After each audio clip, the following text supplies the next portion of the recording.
With one cheap calculator and a room full of cameras, Ted Cruz cornered Nancy Pelosi over a fortune that didn't match the math. But the hearing turned explosive when a forgotten salon owner's story collided with questions about power, privilege, and trades no ordinary American could ever explain away. Setting off a confrontation Washington could not contain or easily dismiss.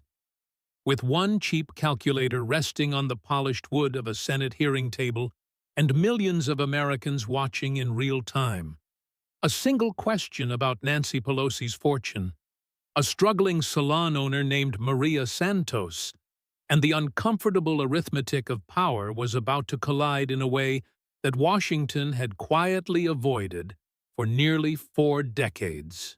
Representative Pelosi, you entered Congress in 1987 with roughly $3 million to your name, and today the estimates place your family's wealth somewhere near $270 million. Your congressional salary over those years averaged less than $200,000 annually, which means the numbers on paper tell a story that does not reconcile itself easily.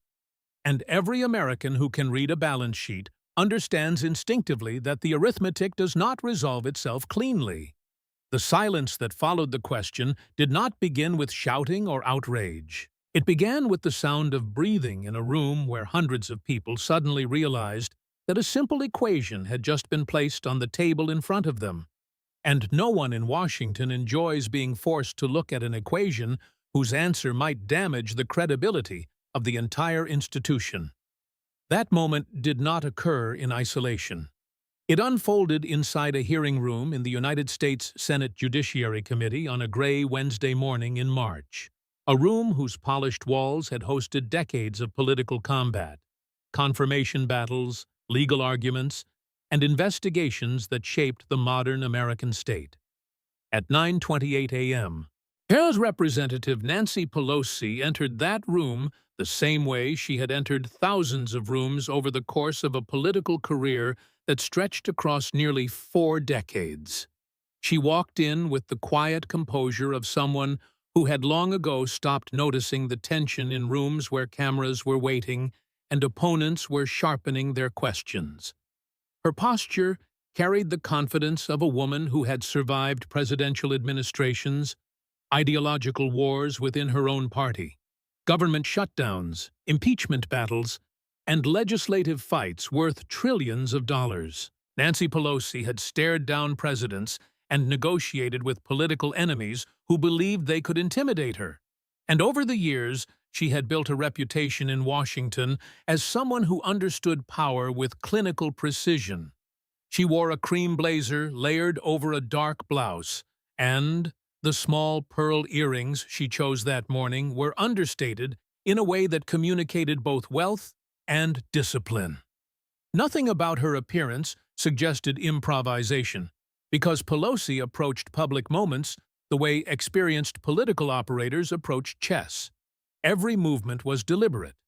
The hearing she was attending had a formal title that sounded technical and procedural: the Congressional Stock Trading Ban Act, Protecting Public Trust in Government. The language suggested a policy discussion about ethics rules, financial disclosures, and the boundaries between public office and private wealth. Yet everyone in Washington understood that the title concealed a far more dangerous conversation.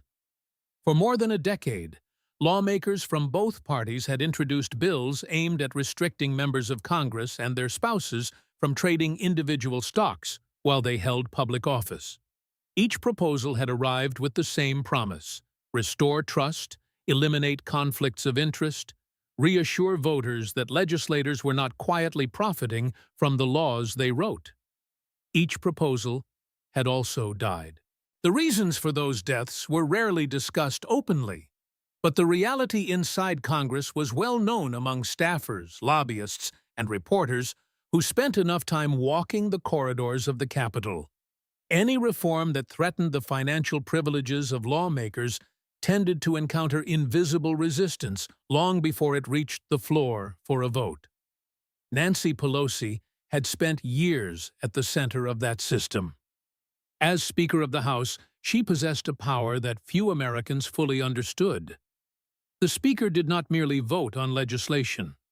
The Speaker determined which legislation existed in practical terms, because the Speaker controlled what reached the floor of the House for debate and a vote.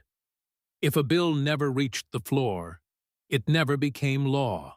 That authority meant the person sitting at the witness table that morning had spent years deciding which financial transparency reforms would advance and which would quietly disappear in committee rooms where cameras rarely ventured. The invitation for Pelosi to testify had arrived from the committee chairman in language that sounded courteous and institutional. She had been asked to share her expertise on financial disclosure rules and congressional ethics. The phrasing implied respect. Washington insiders understood the translation. It meant the committee wanted an explanation. The gallery behind the senators' desks filled early that morning, long before the hearing officially began. Reporters lined the press section with laptops open, cameras positioned, and producers whispering instructions through earpieces as networks prepared to broadcast the event live. 3 cable news channels carried the hearing simultaneously. In the back row, far from the senators and the witnesses, a woman named Maria Santos sat quietly with a manila folder resting on her lap. Maria Santos was 43 years old. 5 years earlier, she had owned a hair salon in San Antonio, Texas, a small business she had opened after saving money for nearly a decade. The salon was called Maria's Place, and when she opened it in 2015, she believed she had finally secured the kind of stability that small business owners in America chase with relentless determination. The folder she carried into the hearing contained 4 photographs. The first photograph showed the salon on opening day. A ribbon stretched across the door. Maria stood beside it holding scissors, and 2 employees she had hired that year were smiling behind her. The second photograph showed the same storefront during the lockdowns of 2020. The windows were dark, the chairs inside were empty, and a printed sign hung on the door, announcing that the salon was closed. The third photograph showed the eviction notice taped to the glass. The fourth photograph showed the building 6 months later with a new sign where Maria's name used to be. Maria had driven 900 miles from Texas to Washington in a 12-year-old Honda Civic that needed new brakes. She had slept in a roadside motel outside Knoxville the night before and arrived at the Capitol complex shortly after sunrise. No one in the hearing room recognized her when she took her seat. By the end of the day, 20 million Americans would. Pelosi began the hearing with a statement that reflected decades of political experience.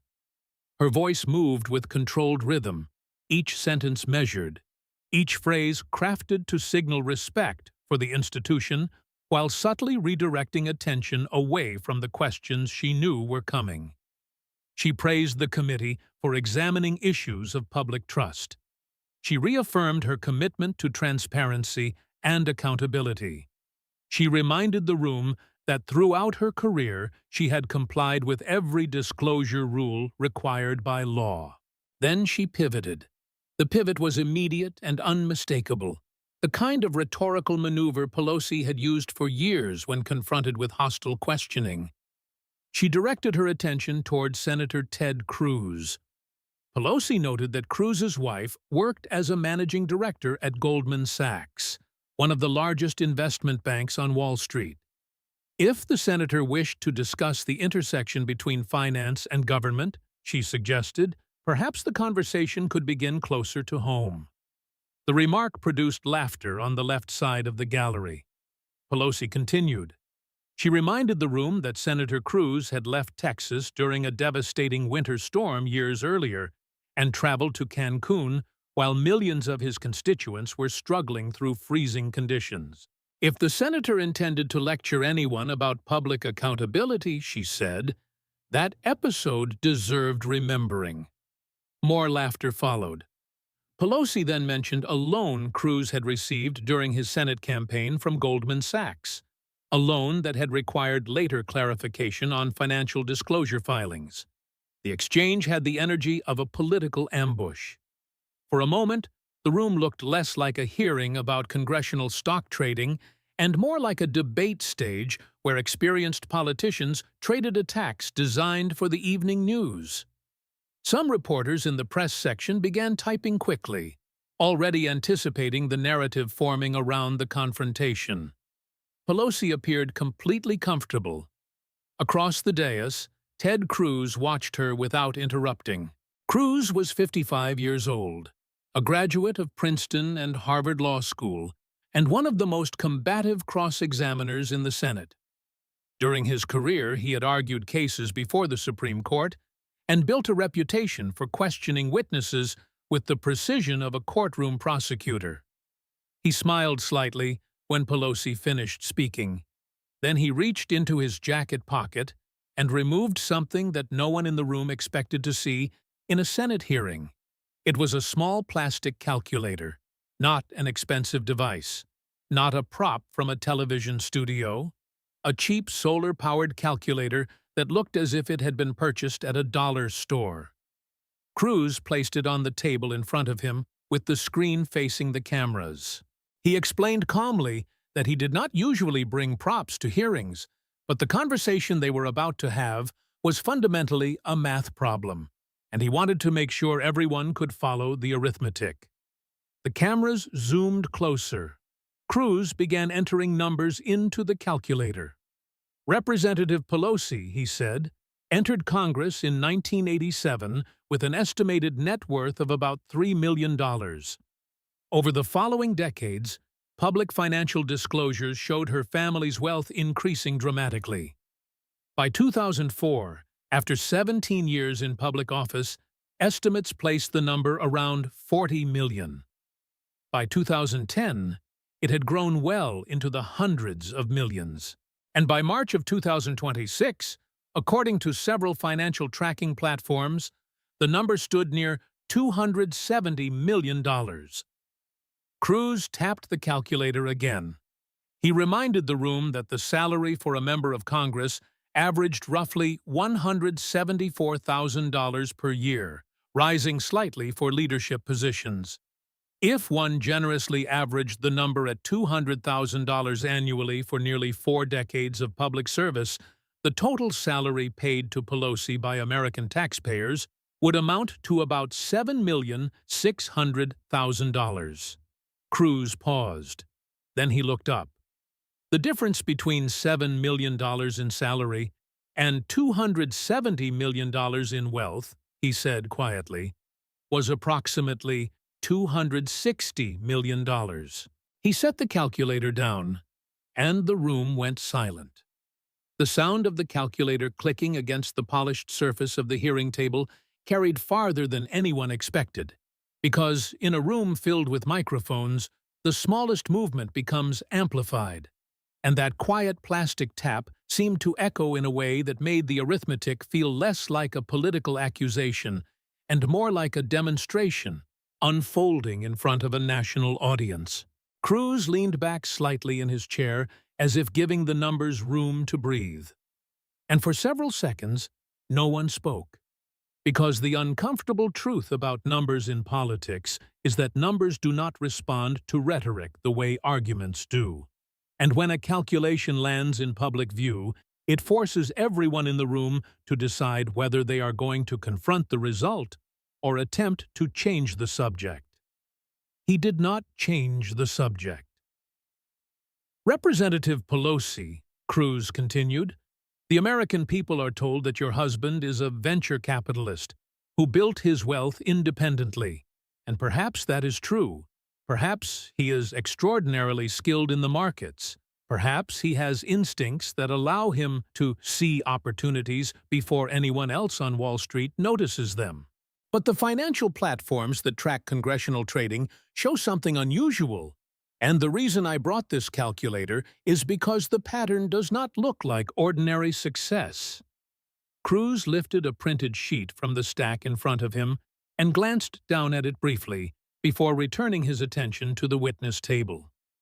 In 2024, he said, according to the data compiled by Quiver Quantitative and other platforms that track congressional portfolios, the Pelosi family investments generated returns of roughly 70% in a single year.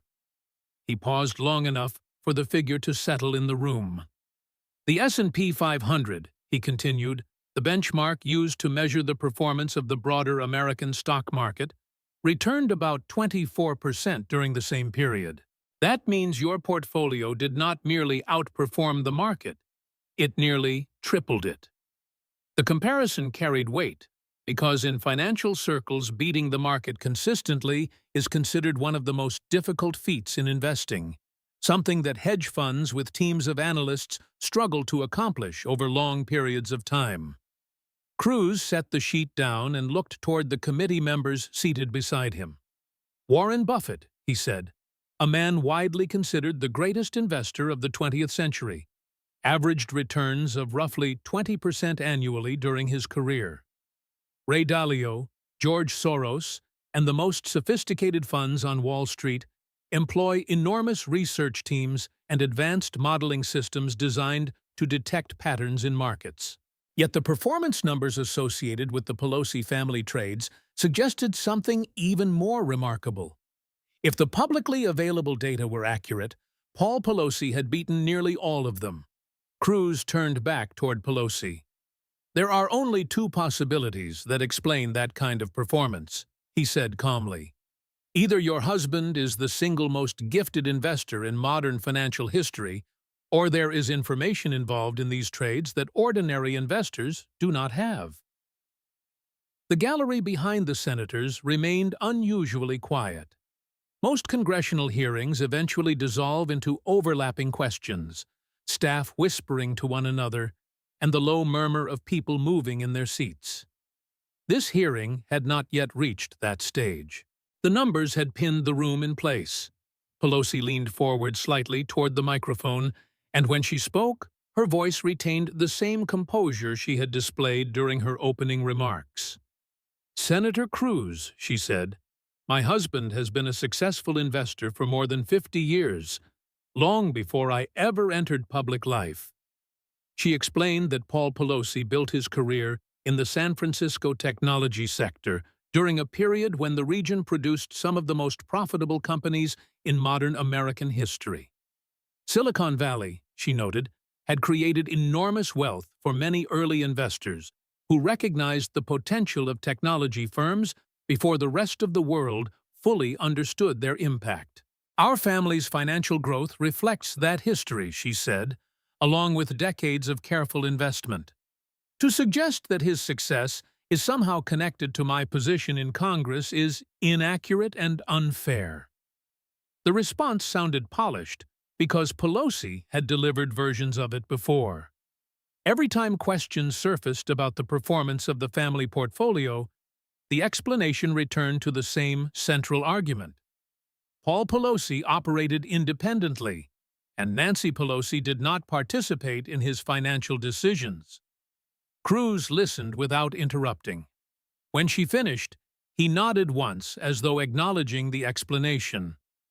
Then he picked up another document. Let's talk about a specific example, he said. The year was 2008.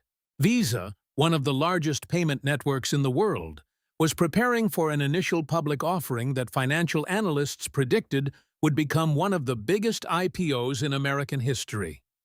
At the same time, legislation aimed at regulating the credit card industry was moving through Congress. The proposed reforms would impose new rules on credit card companies regarding fees and lending practices, changes that the industry opposed because they threatened to reduce profits. Cruz glanced at the paper in his hand. During that period, he said, Visa offered pre-public shares of its stock to a select group of investors before the company officially entered the market. Your husband purchased 5,000 shares at $44 per share. 2 days later, after the IPO opened to the public, the stock traded near $64. That difference produced a gain of roughly $100,000 in 48 hours. The number sounded modest compared to the hundreds of millions discussed earlier, but Cruz allowed it to linger for a different reason. The issue was not the size of the profit. The issue was the timing. While those shares were appreciating, he continued, the legislation that Visa opposed remained stalled in the House. It did not reach the floor for a vote. Cruz set the document down. The Speaker of the House controls the legislative calendar, he said. The Speaker decides which bills receive a vote and which bills remain buried in committee. During that period, you were the Speaker. He allowed the connection to hang in the air without explicitly finishing the accusation. The gallery reacted with a faint ripple of whispers. Pelosi's jaw tightened slightly. The legislation you are referring to involved complex negotiations between committees, she said. Legislative scheduling requires balancing many priorities. Cruz raised a hand gently. I'm not asking about the procedure, he said. I'm asking about the sequence. Your family purchased pre-IPO shares from a company facing regulatory legislation. The stock increased dramatically in value. The legislation that threatened the company's profits did not reach the floor while you controlled the schedule. Those three events occurred in that order. He did not raise his voice. The force of the statement came from its simplicity.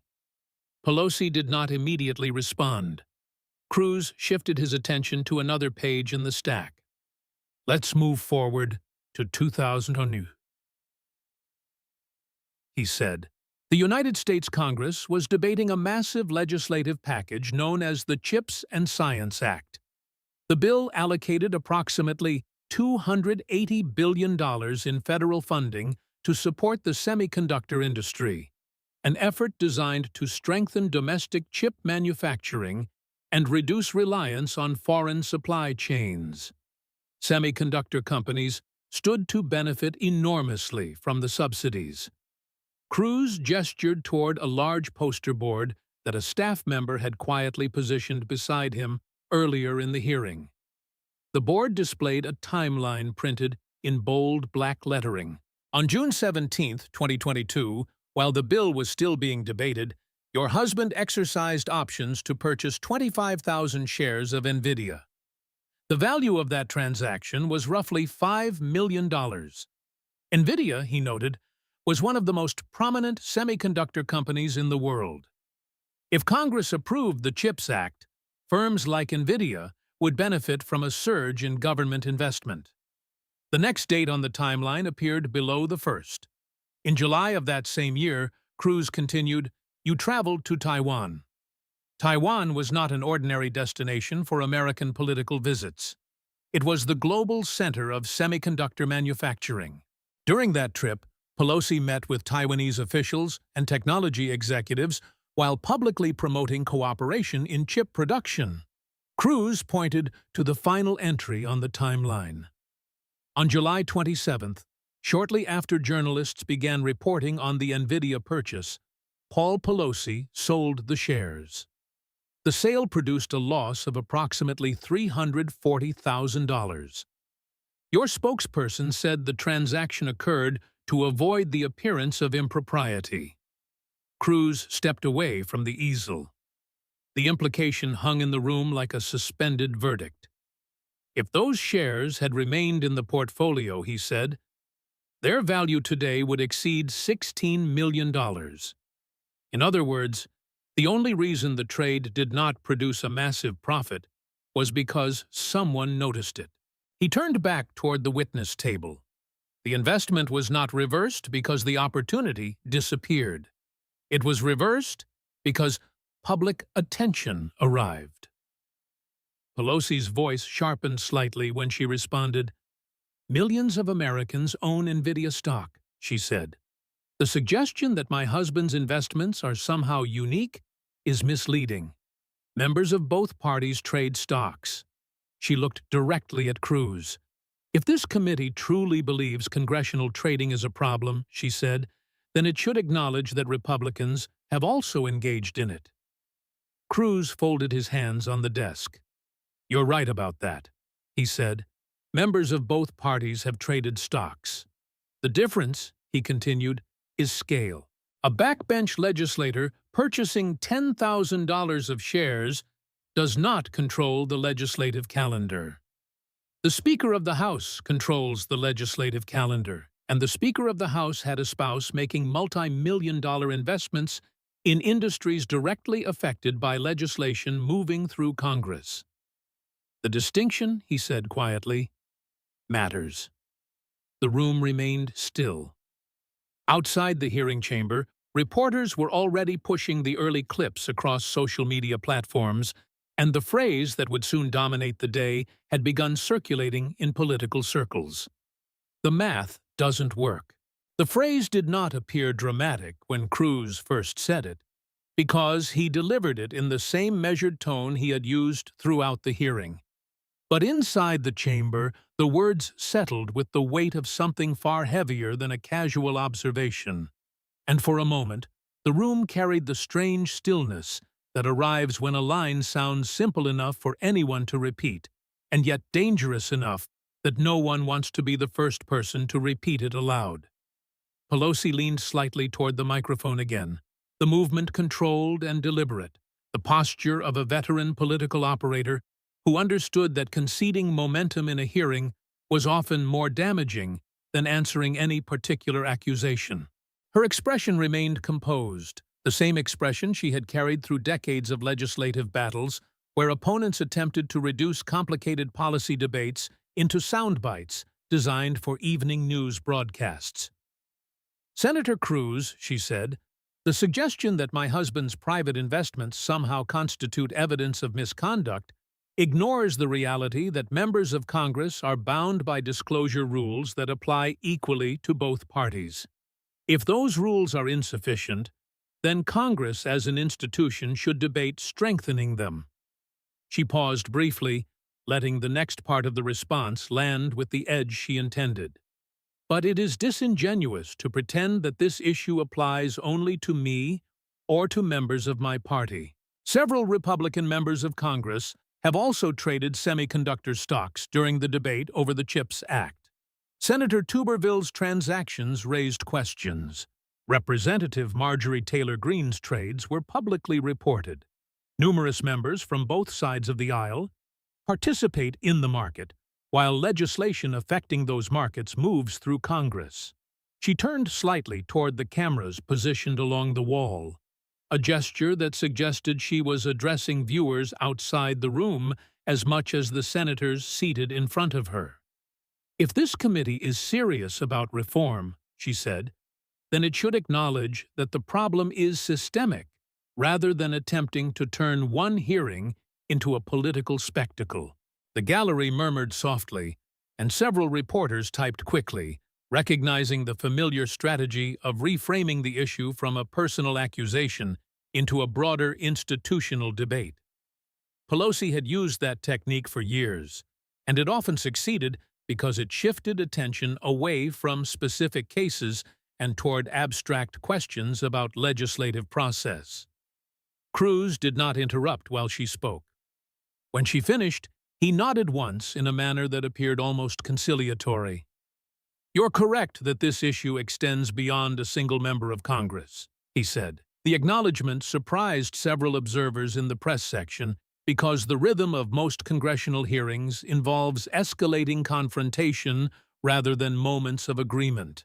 Cruz allowed the admission to settle for a moment before continuing. "It is a bipartisan problem. Members of both parties have engaged in stock trading while legislation affecting those companies moved through Congress. And I agree with you that reform should apply across the board rather than targeting individuals." He leaned forward slightly, but acknowledging that fact does not erase the specific pattern we are discussing today. The difference between a rank-and-file legislator and the Speaker of the House is not cosmetic. It is structural.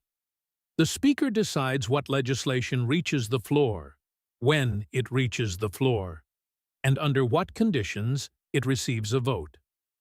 The Speaker is not merely one vote among many. The Speaker is the gatekeeper of the legislative process. He reached for another sheet in the stack of documents on the desk. Let's examine the pattern again. Cruz spoke more quickly now, not rushing, but tightening the rhythm of his delivery in the way trial attorneys often do when presenting a sequence of evidence intended to accumulate weight. December 2020, he said, Paul Pelosi purchases call options in Tesla valued at up to $1 million. Weeks later, the incoming presidential administration announces plans to electrify the federal vehicle fleet, a policy shift that dramatically increases investor enthusiasm for electric vehicle manufacturers. Tesla's stock surges. Cruz folded one finger against his palm. December 2022, Paul Pelosi sells 30,000 shares of Google. 1 month later, the Department of Justice files an antitrust lawsuit against Google. He folded a second finger. July 2024, Paul Pelosi sells 2,000 shares of Visa. Approximately 2 months later, the Department of Justice files an antitrust lawsuit targeting Visa's payment network. He folded a third finger. June 2022, Paul Pelosi purchases a multi-million-dollar position in NVIDIA during the debate over a massive semiconductor subsidy bill. He folded a fourth finger. And before that, he said, the Visa IPO transaction during the debate over credit card regulation. He held up his hand with all 5 fingers curled into a fist. 5 separate trades, each one intersecting with a government decision, a legislative action, or a regulatory development, each one occurring within a timeline that investors without access to political information would struggle to anticipate. Cruz opened his hand again and rested it on the desk. I am not accusing you of a crime in this hearing room, he said calmly. That determination would require a different process. What I am pointing out is a pattern that any reasonable observer can see. Pelosi's spokesperson, seated several rows behind the witness table, scribbled a note quickly and passed it to one of the aides near the front of the room. The note contained the same line Pelosi's office had repeated for years whenever questions about these trades appeared in the press. Speaker Pelosi does not own any stocks and has no prior knowledge of her husband's transactions. Cruz lifted a printed copy of that statement. Your office has issued some version of this explanation repeatedly, he said. Every time a trade draws attention, the same language appears. Speaker Pelosi does not own stocks. Speaker Pelosi has no knowledge of the transactions. He placed the paper on the desk. But the financial disclosures filed with Congress carry your name. The reports are signed under penalty of law. You share a household, a tax return, and a public financial profile. Cruz paused briefly. When a public official's family profits from trades connected to government action, the law does not pretend that the relationship between the official and the family does not exist. He leaned back slightly. The legislation that governs this issue is known as the Stock Act. It was passed in 2012 with overwhelming bipartisan support after public outrage erupted over reports that members of Congress were trading stocks based on information unavailable to the general public. The purpose of that law was simple: prevent lawmakers and their families from exploiting their positions for financial gain. Cruz picked up the calculator again. Do you know what the penalty is for violating disclosure requirements under the Stock Act? He pressed a button, although the calculation was symbolic. $200. The number sounded almost absurd when spoken aloud in the context of the figures already discussed. $200. For a family with hundreds of millions in assets, he continued, that is not a penalty. It is the cost of a dinner reservation. It is a rounding error. The gallery stirred slightly. Cruz's tone shifted again, moving away from the legal framework and toward something that sounded more personal. "Let me put that number in perspective," he said. "If a small business owner in Texas failed to file a required tax form and owed the Internal Revenue Service $200, the government would pursue that debt aggressively. Late penalties would accumulate. Interest would accumulate. Collection notices would appear in the mail. For a person living on hourly wages, $200 could represent several days of work." He glanced briefly toward the back of the room. But for the families of the most powerful legislators in the country, $200 is the statutory penalty attached to disclosure violations involving trades worth millions. That is not oversight. That is theater. Cruz placed the calculator back on the table. "The Stock Act," he continued, "was celebrated as a major reform when it passed. Lawmakers stood beside the president and declared that Congress had finally taken steps to restore public confidence. And then, quietly, the enforcement provisions were weakened.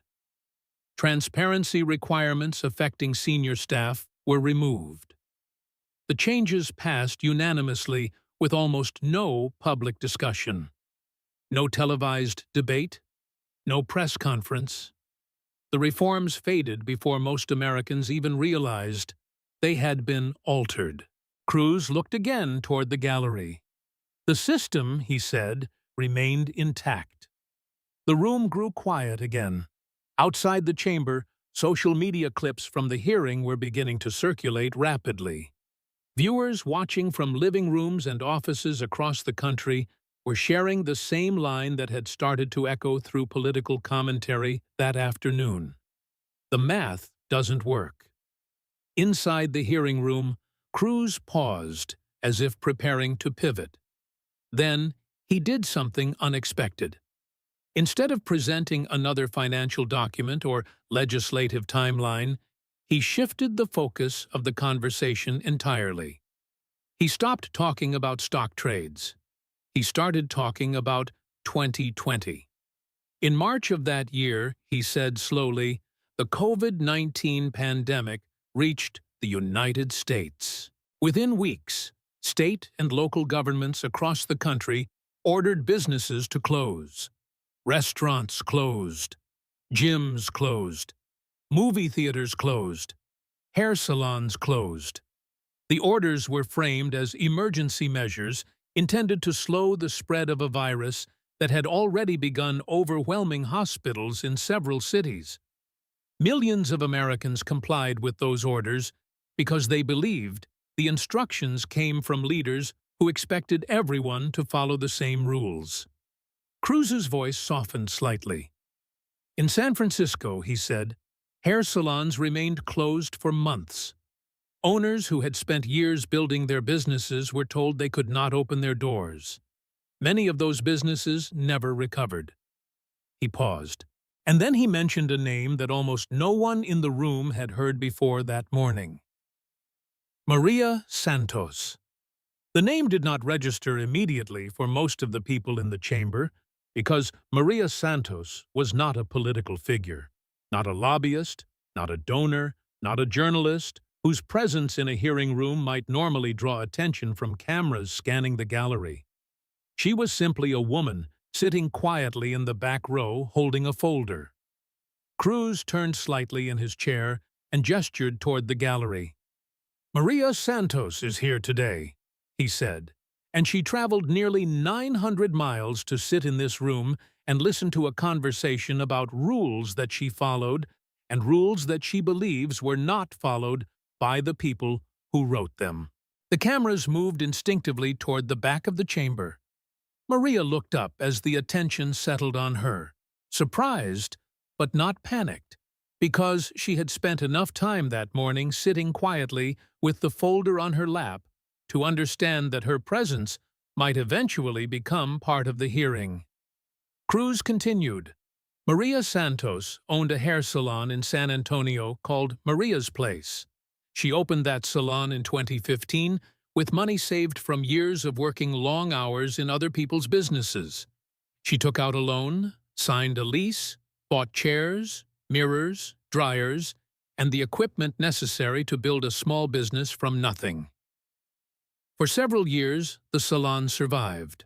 It was not a glamorous operation, not the kind of business that appears in magazines or business school case studies, but it was the type of enterprise that forms the backbone of the American small business economy.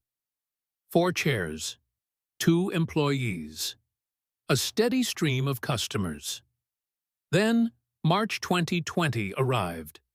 The pandemic triggered emergency orders across the country, and local governments instructed small businesses to close their doors temporarily in the interest of public health. Maria followed those instructions. She shut down the salon. She canceled appointments. She waited. Weeks passed, then months. The financial support programs announced by the federal government took time to reach small businesses, and by the time Maria received assistance, the rent on the salon had already fallen behind. Her landlord filed an eviction notice. The salon closed permanently. Cruz's voice remained calm as he recounted the story. Maria lost the business she spent years building. She lost the savings she had invested in that business. Today, she works as a receptionist in a dental office, earning $14 an hour. He paused again. Across the chamber, Pelosi watched without speaking. Cruz turned back toward her. During the same period that Maria Santos and thousands of other salon owners were complying with lockdown orders, he said, "You publicly supported those restrictions and emphasized the importance of following the rules." The restrictions remained in place for months in San Francisco. Hair salons were closed. Then, in September of that year, security footage from a salon in San Francisco appeared on television. The footage showed you inside the salon receiving a hair service while the restrictions were still in effect. The clip had circulated widely at the time, provoking criticism from opponents and awkward explanations from Pelosi's office. When the video surfaced, Cruz continued, "Your response was not to acknowledge that you had broken the same rule that small business owners were forced to obey. Your response was to say that the salon owner had set you up." The words landed in the room with a quiet heaviness. Cruz did not raise his voice. "Maria Santos followed the rules," he said. "She closed her salon. She lost everything. You walked into a closed salon and received a blowout. That contrast," he continued, "is what people across the country are reacting to. Not simply the trade data, not simply the legislative timeline. The perception that the rules applied differently depending on who you were." The cameras returned briefly to Maria. She had opened the folder on her lap. Inside were the 4 photographs she had brought with her. The first showed the opening day ribbon cutting in front of Maria's place.